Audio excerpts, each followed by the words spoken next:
Peace to the planet Earth. You know what it is. Adisa Banjoko, the Bishop of Hip Hop in the building. How are you? This is an unusual talk that I have to give. It is an uncomfortable, it is an unfun conversation that I have to have with you today. But y'all know what it is, right? I mean, no, you don't know what it is, because if you don't know me, you don't know. So, my name is Adisa Banjoko. They call me the Bishop of Hip Hop. One of the first West Coast writers for The Source, Rap Pages, a bunch of other publications you don't know about because nobody reads magazines anymore. I'm a brown belt at Heroes Martial Arts in San Jose under Alan Gumby Marcus, and I am founder of the Hip Hop Chess Federation, which fuses music, chess, and martial arts to promote unity, strategy, and nonviolence. I am author of Bobby Bruce in the Bronx, The Secrets of Hip Hop Chess. Available now on Amazon, Kindle, and paperback, as well as within the world of Jiu Jitsu. I'm the author of the Iron Hook Scroll and the Cloud Scroll, respectively. You can look them up online and review them on your own time. But mainly, these days, I am known as the host of Bishop Chronicles, which is a podcast about hip hop, health, and fitness. That's on FarsideTV.com. You should be down. You can also subscribe, obviously, on iTunes, Spotify, YouTube, etc. I'm here to talk to you today about something very serious to me. And I'm here to talk about some very serious flaws in the aftermath of the George Floyd incident. I've seen a lot of people talking about chokeholds, the use of strangleholds, the use of jiu-jitsu. And I've seen a lot of really credible, powerful, fantastic jiu-jitsu players and MMA fighters talking about the unnecessary abuse of force, talking about the unnecessary death of citizens who should still be alive. And so I'm here to talk to you about jiu-jitsu and the cops and what's wrong with it right now. Why is it, in the state that it's in? And I'm going to talk about something that a lot of people aren't talking about in jiu-jitsu, and they're not talking about it because it's a secret. They're talking about it because most of them don't know it.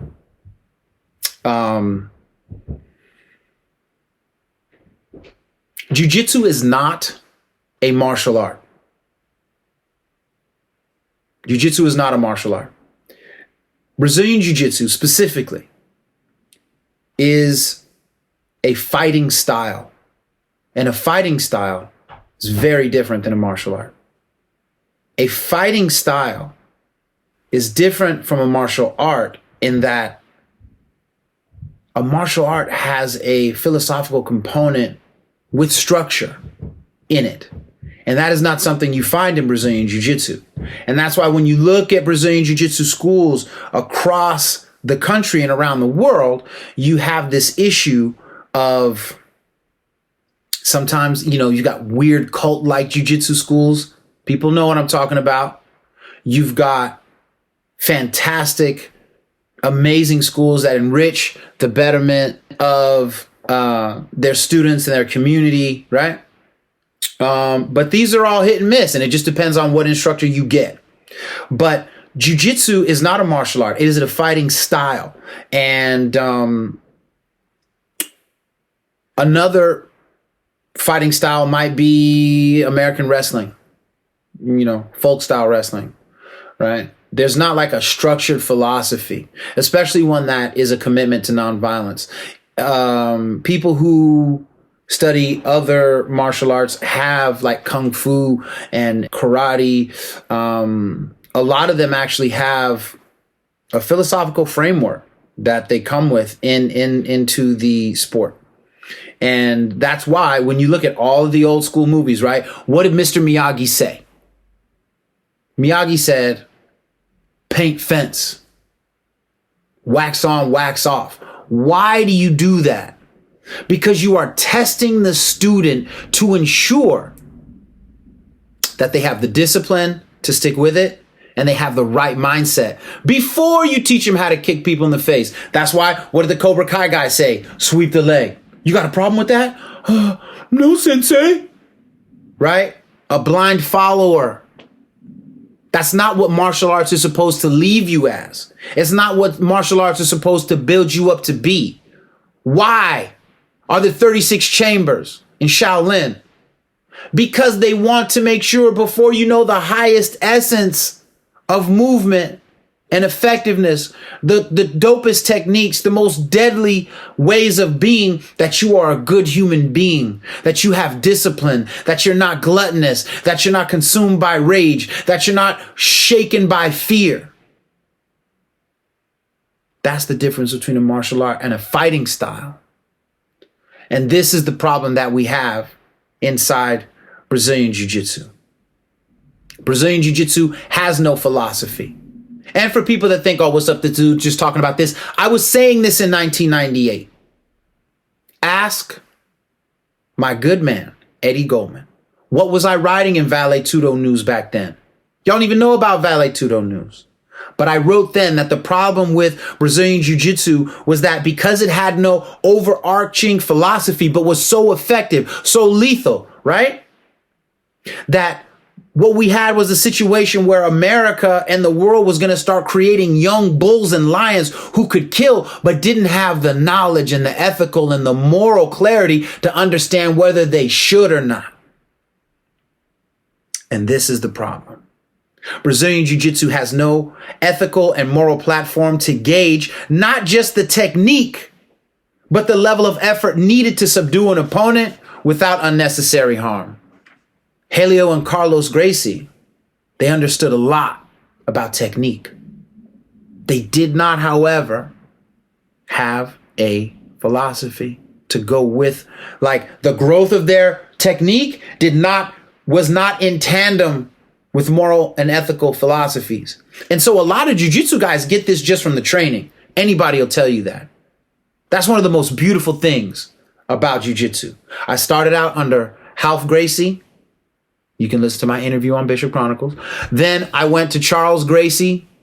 Then I kind of stopped on and off for years. It's just how my crazy life has been. But I've heard of many amazing jewels from Charles, from Ralph, from Henzo, who I didn't train under, but I've had some decent exchanges with.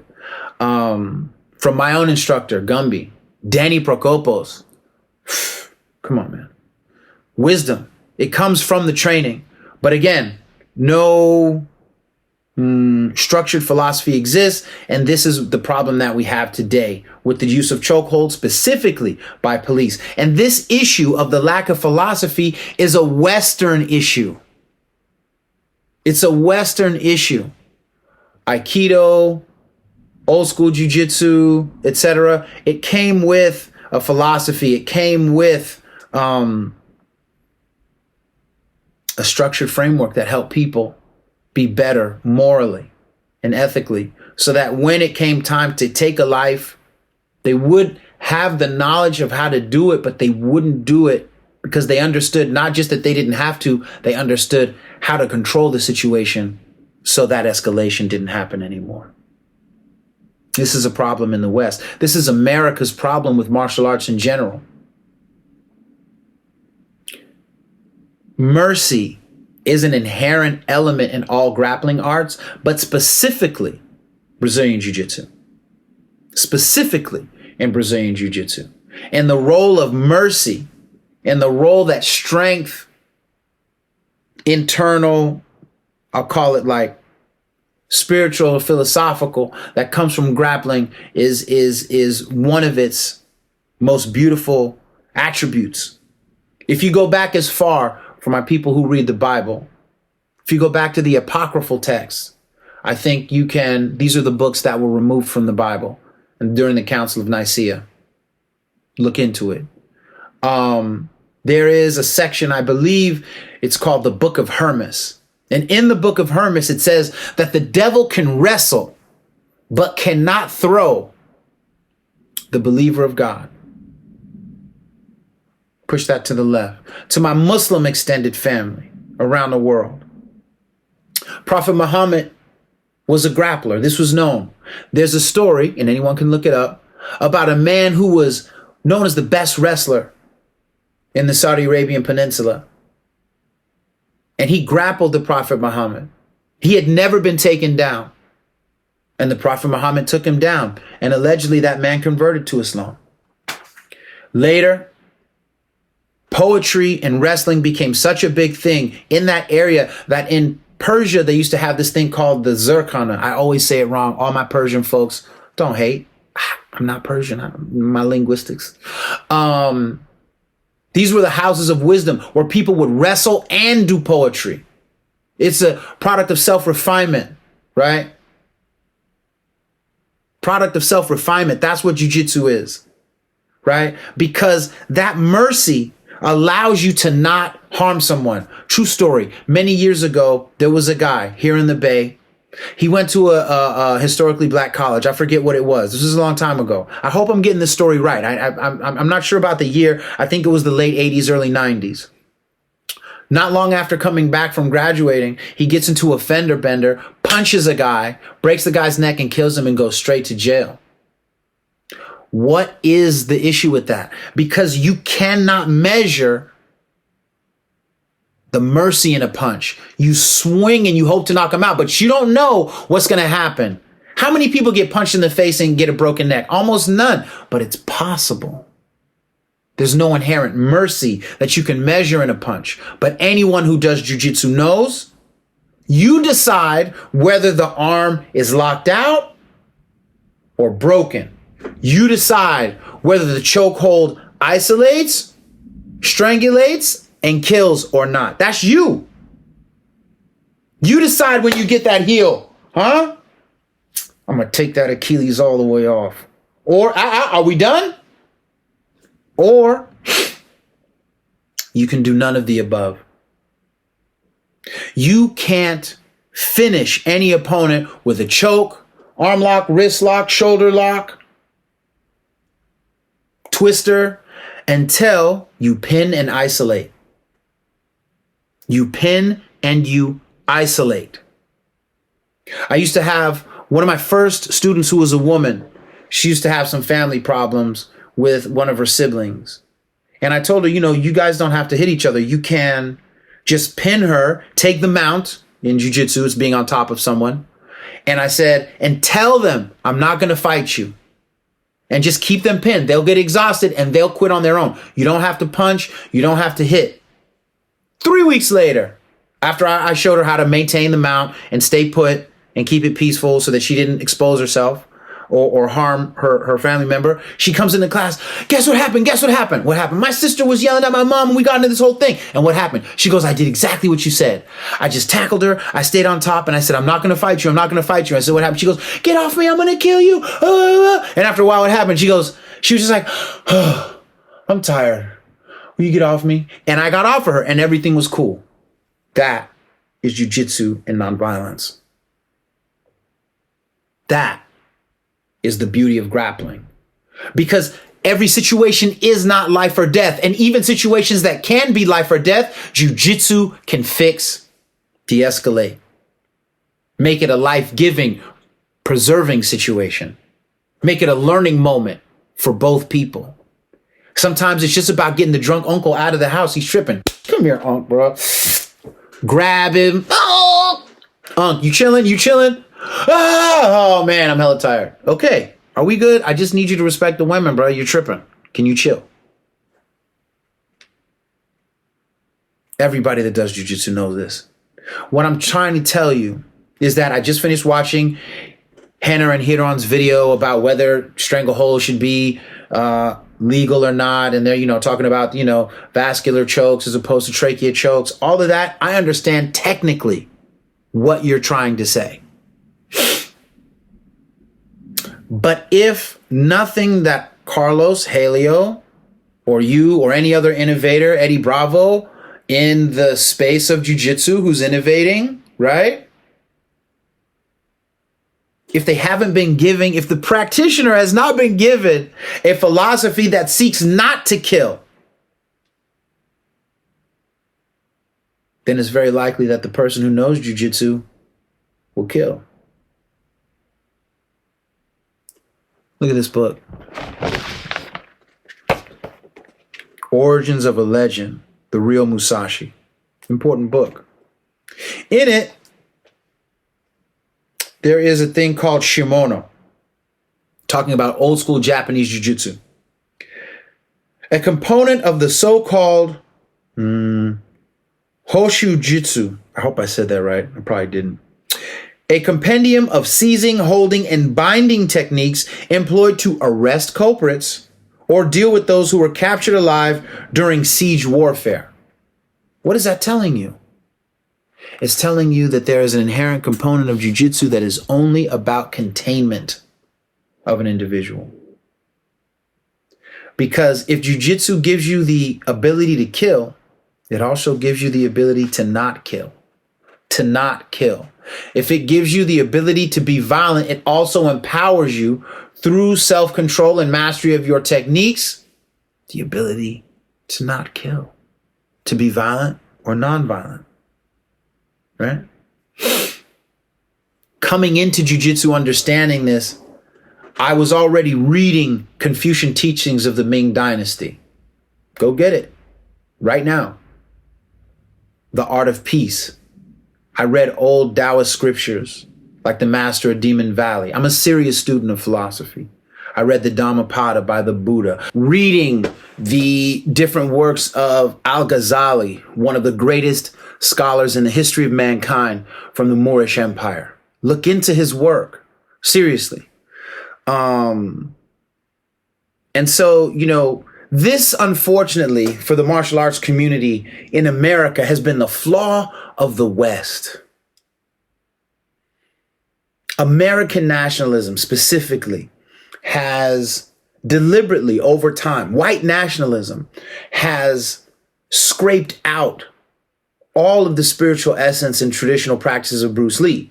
So, when they first meet Bruce Lee, well, yes, Sifu, they're bowing, they're doing everything. As soon as they get rank, as soon as they start winning, we don't bow anymore. You know what I'm saying?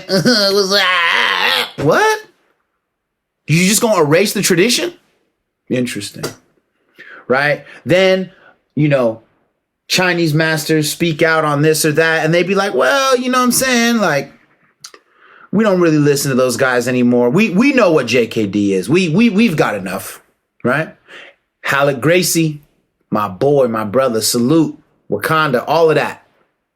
You remember a conversation we had how many years ago?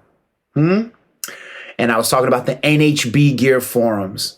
All the old school BJJ guys, hey, NHB gear. Yeah, it was dope. However, there was a lot of racism on those boards. A lot of what we call alt-right now was just jiu-jitsu talk back in the day. Remember that?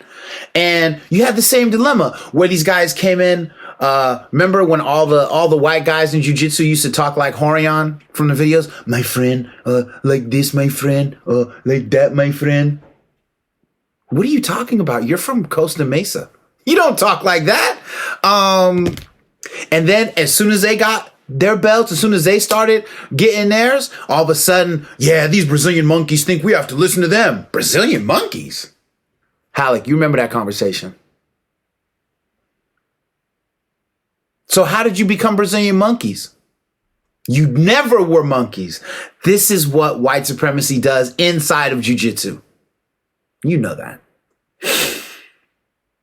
Abu Dhabi Combat Club, one of the greatest organizations in the history of jiu-jitsu, period. Oh, you like EBI? Oh, that's hot. Oh, you like Polaris? Oh, you like Copa de Podio and all of that? Those are all dope, and I'ma salute all of y'all. But guess what? Everybody in the world knows in the beginning and to this day, the best honor is to get invited by Sheikh Tahnoon to Abu Dhabi. Go look it up. All of you MMA fanboys and jiu-jitsu newcomers, ADCC. Shout out to Kid Peligro. Shout out to Sheikh Tahnoon.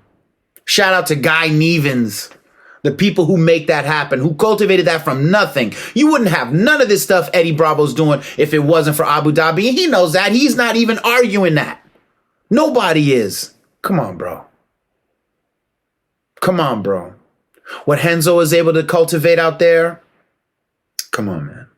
So my point is that, you have a lot of these alt-right or openly racist people like Jeff Glover who go to Abu Dhabi but disrespect Islam. They go to Abu Dhabi, but they disrespect African people, even though they trained with and learn from black people. Jiu-jitsu is a universal sport. I don't care what your race is right now, but specifically if you're white, you got to understand that if you're doing Brazilian Jiu-jitsu right now, it came from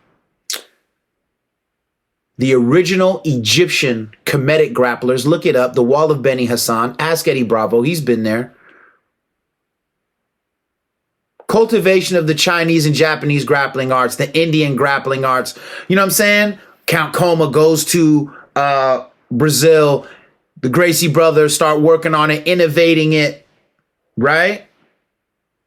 Martial arts are international, right? But people like Jeff Glover will openly disrespect the Prophet Muhammad. They will openly disrespect Islam. They will openly disrespect black people, and other white people inside jiu-jitsu will be like, we still like him because he's got a good donkey guard. Nobody talks about his donkey brain and the bigotry. No one holds him accountable. But this is jiu-jitsu today. I'm digressing. My point is that to ignore this philosophical hole in Brazilian jiu-jitsu as a fighting style and not a martial art, to ignore the role and reality of how white supremacy has impacted the police who know jiu-jitsu and their dehumanizing mindset as police in America when they look at African-American people and other people often. It's not something we can afford because too many people have died. Hiron and Henna Gracie, you know how I feel about you. I care about you. I got so much love and respect for you, for your father, for your grandfather, who I interviewed many years ago. Hiron was a green belt who was my translator for that. But here's the reality, gentlemen. There is no technique that you can show ever that will correct a police department built on racial bias and abuse. That's what it's built on. I did a podcast called Is Hip Hop Anti-Cop? All y'all should listen to it. And from that, I came up with this concept that I call the TChalla Dilemma. The TChalla Dilemma. I want you, all of you, to look up. There's an article on Time Magazine that shows you and talks about, and I learned about this, I talk about it on the podcast, but how, you know, slavery, the end of slavery, gives birth to slave patrols. And these slave patrols are the origin of the police departments in the South. And that psychology spread throughout the other police departments over time because racism was so natural to America as a whole.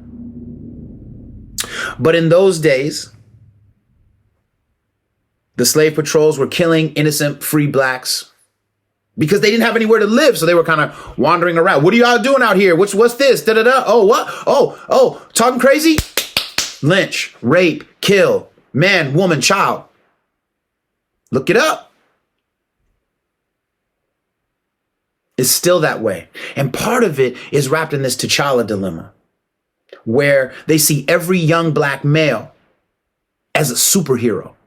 So they're like, yo, they think like, for real, when a cop pulls me over, I can see the fear. The first time I had a gun put in my face in my life, it was a cop, a young Asian cop. My boy made an illegal U-turn on a street that had no cars on it. There was no traffic on the street. Cops pull up, woo, pull out the gun, bow, guns in my face. My hands are in my pocket. And he's scared of me because I'm taller, stronger, for sure. He shook. And my hands are in my pockets. And I know because I have a black father who already talked to me about police. If I move, he's going to put a bullet through my eye. He's going to walk. I can see it. I had to talk him down. I'm like, why did you pull a gun on me? You didn't listen to me. I have broken no laws and I have no weapon and I haven't spoken hostile to you. What are you doing? And I talked him down from shooting me. That is what happens to you when you're black in America dealing with police. You have to de-escalate them because they're sure that you're going to pick that car up, bat them across the street with it, jump up and hop from building to building till you get home and talk with your terrorist friends about what a great job you did. The TChalla Dilemma. This is how it works. They think we're superheroes. I knew a black woman who told me she dated a white guy who didn't go pro in football. And he said the reason he didn't go pro in football is because black guys have an extra hamstring. That's the psychology of the cops. Same mentality. Was like, yo, I didn't go pro because, you know what I'm saying? Black dudes have an extra hamstring so they can and break out. A lot of these white dudes think like that. Especially these out of shape fat dudes who be getting out the car. Man, what's going on over here? Jethro, you know what it is, boy. Hand to hand, man to man. You ain't ready, right? And they know that, and they're scared, and they're ignorant. So this is what happens. Oscar Grant got shot in his back while cuffed because of the TChalla Dilemma. They'll shoot you in your back cuffed before you get away. He's going to snap the cuffs, hop over the third rail, dance on it maybe, do a Michael Jackson move, and then take off. I can't have that. Boop. Trayvon Martin, Skittles, Snapple. Nah, partner. You wearing a hoodie. You must be up to no good. And I'm not even a cop. But I keep the TChalla Dilemma in my heart and in my head. So I got to treat you like this. Civilians don't know how to tap. Think about that. Hannah and Hiron. Civilians don't know how to tap. And the cops are so wound once they apply the choke. I'm not even sure they can feel the tap. I'm not even sure they would trust the tap. They're trying to kill, and they do. It's not about the technique. These cops don't believe that they can afford to make a mistake against Black Panther?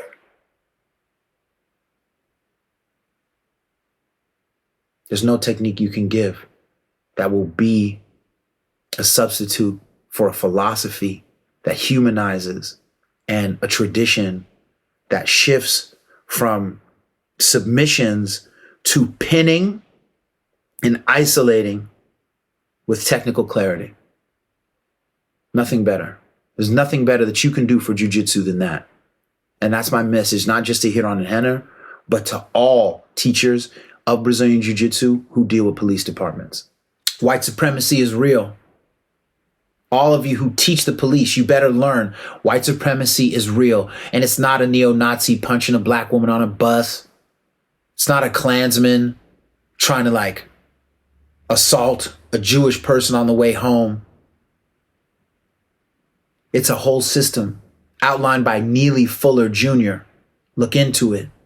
It deals with economics, education, entertainment, labor, law, politics, sex, war, and counter-war. That's the definition that Neely Fuller Jr. gave us.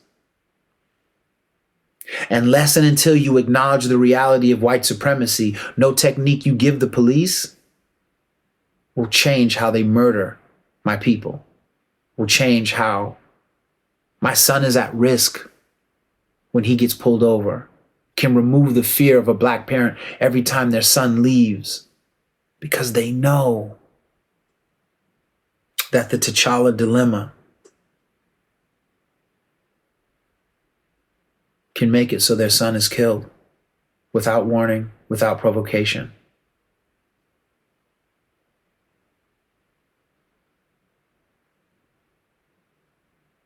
Where's the ethical system to fix that inside the police department? That's needed more than any technique any of you can teach to the instructors. Until there is an ethical system in the department that changes the idea of who the police see black people as, until that, the warping of who black people are warps the conduct of the police. And that warping of the conduct of the police has become the standard through which they live. And they've lived it for so long now. When you speak against that kind of activity, they think you're hating on the idea of law enforcement itself. And that is not the issue. No one's arguing that there shouldn't be cops at all. We're arguing that this way of policing is not only antiquated, it is fundamentally flawed in a lie rooted in white supremacy.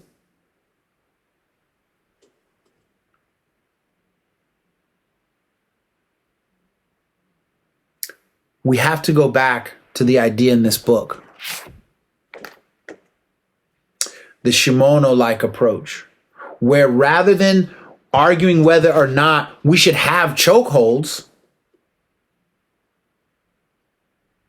we should teach police to exhaust positional and joint-based control. Exhaust the pinning and joint manipulation to achieve compliance. That, I guarantee you, will lower not only the risk of the officers being hurt, but it'll change vastly the number of chokehold deaths. It'll also change the number of shootings.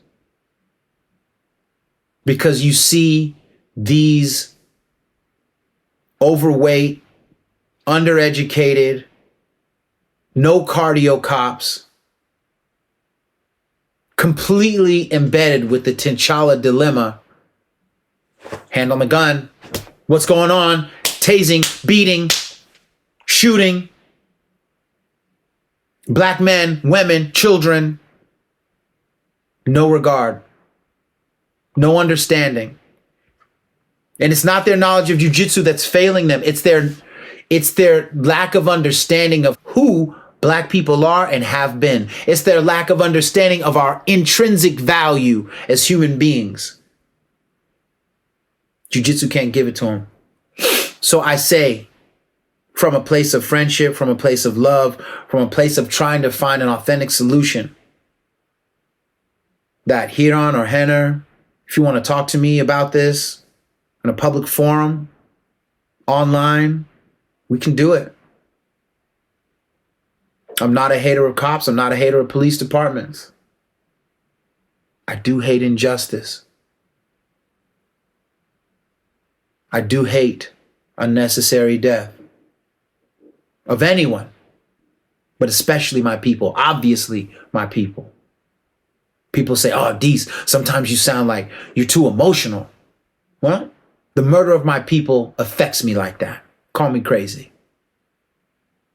I encourage you to look up videos like The 13th on Netflix, When They See Us. Who Killed Malcolm X? Bastards of the Party. Look up Bastards of the Party, specifically if you live in LA. And look up the Larry Davis story. And read the book, Lest We Forget White Hate Crimes by Alfonso Pinkney on Third World Press.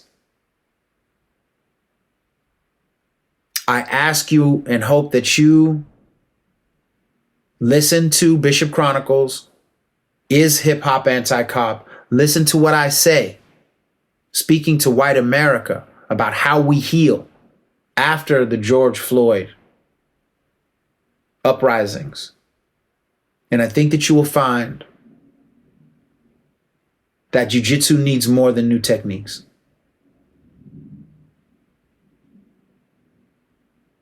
Remember Sun Tzu. Remember Niccolo Machiavelli. Remember that supreme strategies can conquer the need for violence if they're authentically sought. I want to give a shout out in closing to Jizza and RZA from Wu-Tang, Rocker from Dilated, my brother Stickman from Dead Prez. I want to thank you for listening. I want you to share this with people you know in law enforcement. I want to thank all the good cops for being good cops. But you know what else I want? I want more good cops in positions of power. And I want more good cops to stand up against the hatred, bigotry, and murder and unnecessary profiling that they see. So you can be the cop you were born to be.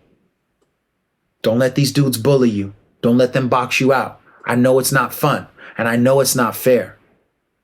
But until you step up and do more, I'm still at risk. My sons and my daughters are still at risk. I thank you for listening. I hope you understand and receive it in the spirit in which it was written, which it was spoken. This kept me up for several days. Much respect. Bishop Chronicles, FarsideTV.com. Let's do better. Let's get a better tomorrow going. America needs you all. Us. We. Thank you.